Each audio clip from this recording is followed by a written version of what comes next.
मेरे दोस्तों, उधर मैं आपको अब तस्वीर दिखाने जा रहा हूं। इजिप्ट के अंदर इंडिया, पाकिस्तान, सऊदी अरब, अमेरिका, साउथ कोरिया, यूके, बड़े बड़े देश शामिल हैं। आइए उसकी एक खास झलक देखते हैं।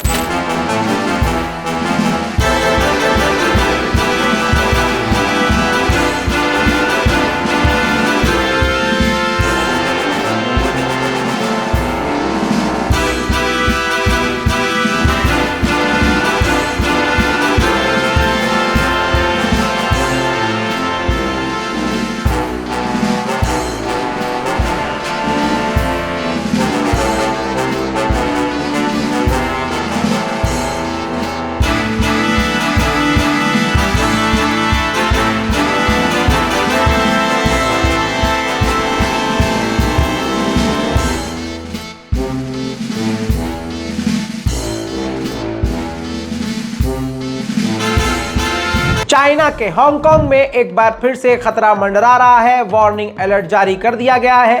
बाढ़ की संभावना है। अलर्ट जारी करके तमाम फ्लाइट्स को रद्द कर दिया गया है। आवाम को दूसरी तरफ मुंतकिल यानी ट्रांसफर किया जाना शुरू किया जा चुका है।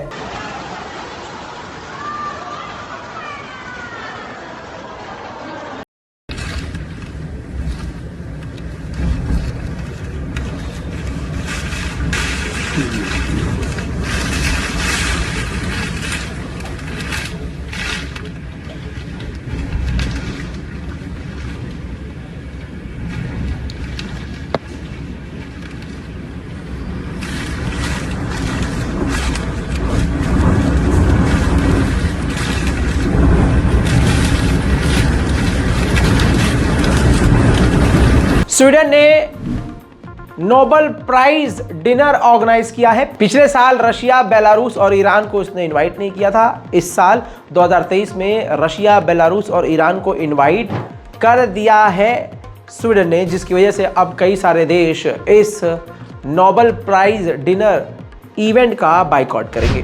मिडिल ईस्ट की रिपोर्ट के लिए हमारे चैनल को सब्सक्राइब कीजिए। अपने घर में बड़े बुजुर्ग जिनको मिडिल ईस्ट की रिपोर्ट ज़रूर चाहिए होती है और बीबीसी की और बहुत सारे बड़े बड़े चैनलों पर जाकर उनको ज़्यादा खबरें नहीं मिल पाती है, उनको मेरे चैनल रेफ़र कीजिए और उनको बताइए कि इस चैनल पर आपको मिडिल ईस्ट की खास रिपोर्ट एक ही वीडियो के अंदर पूरे मिडिल ईस्ट की खबर रोज़ मिला करेगी। मैं हूँ रज़ा और आप देख रहे हैं रज़ाग्राफी। जय हिंद।